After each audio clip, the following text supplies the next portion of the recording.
Hey folks, I'm Sarah and I'm on the 2025 jury for what I think is the best book prize for literary fiction from small presses. It's called the Republic of Consciousness Prize, United States and Canada, and it is dedicated to literary fiction from small presses in North America.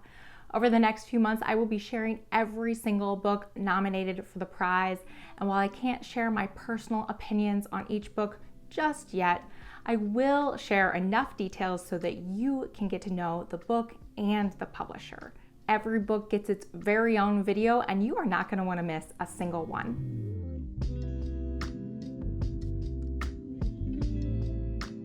Next up is book number 41, Realistic Fiction by Anton Solomonik, published by LittlePuss Press.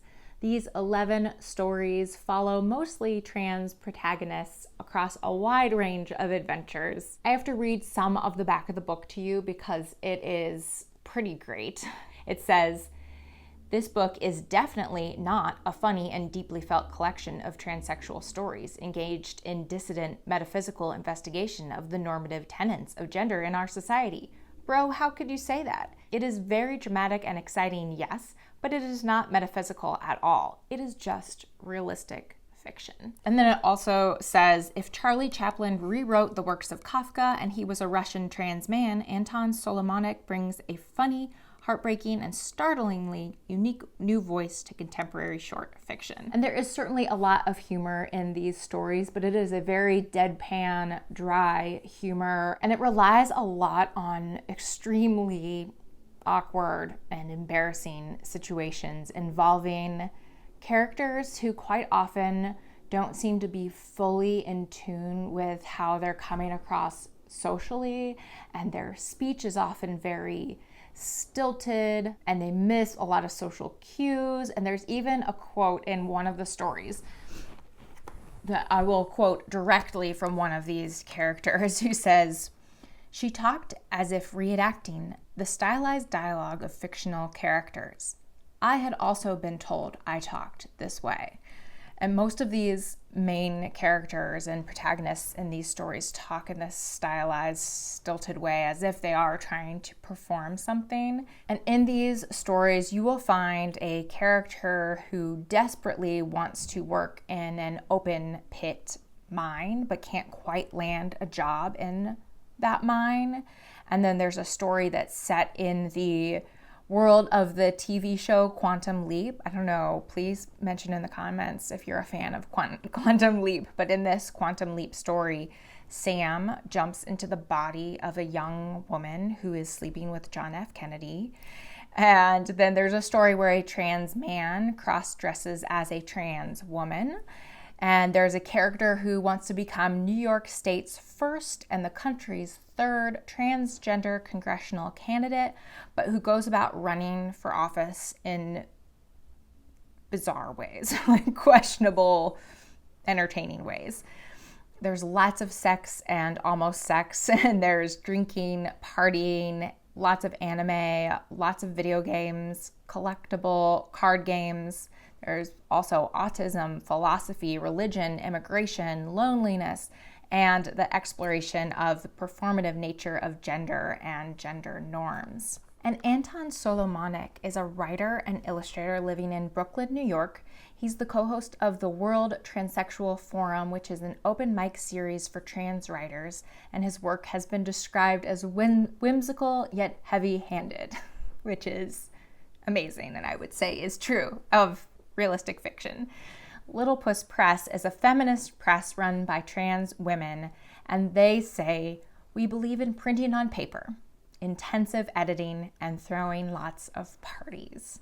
And Casey Plett is an author I think some of you are familiar with. Casey Plett is actually the publisher of LittlePuss Press. These stories have the great honor of containing some of the most embarrassing and cringe-worthy, awkward moments that I have ever come across in fiction. These characters get themselves in situations that make me want to hide under a blanket. I have a weird aside related to this. So have any of you ever watched the show Bloodline? It's a show, it's like a kind of a thriller, like a family drama thriller. in which a bunch, I don't want to give too much away, but a bunch of siblings at some point in the show try to cover up a murder. Both my husband and I had this separately, and then we realized we had the same reaction. We had the same reaction to that show. There is something about the way it is written and then edited and performed that made me feel like I was trying to cover up a murder. Like, the anxiety that I felt watching that show, I felt like I had done something horribly wrong and people were gonna find out about it. And I realized that my husband had like the same reaction. This was years ago, but we both had the same reaction to watching that show. I knew there was something about it, something about the way it had been crafted that elicited that response from us. So this is not about covering up murder, but I had a similar response where when I was reading these embarrassing situations, I felt like I was the one who was in the awkward scenario and that I wanted to run and hide because I had done this horribly embarrassing, like awkward, not necessarily, they're not all situations where like the character has done something embarrassing, but they are in a horribly awkward situation.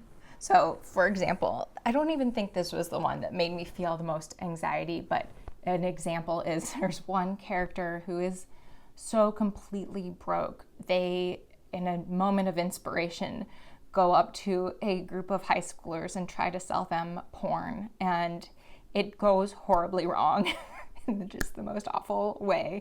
And yeah, it's just situations like that that just made me feel so deeply on the character's behalf. And I think that eliciting that kind of like visceral response from a reader takes so much control prose-wise. Like, you have to know what you're doing within the language to get that kind of reaction from a reader. So I want to know what other books you have read that have elicited that kind of like visceral reaction from you, where you feel like you are having the emotional response as if you were the one who did the thing. I want to know your examples in the comments below, and this is my example for you. And that's just one of many incredible books nominated by one of many incredible publishers. The long list of 10 books is usually announced in mid-January-ish, but I guarantee you there are going to be more than 10 amazing books from these nominees. So if you love offbeat, under-the-radar literary fiction, you are going to want to follow along. Click above or below for the next nominated book. If I've filmed it, it'll be available there. If not, stay tuned for just a little while longer. And in the meantime, you can click the playlist below that will contain all of the nominated books that I've shared so far. Again, my name is Sarah. Thank you so much for joining me here. I'll talk to you next time. Bye.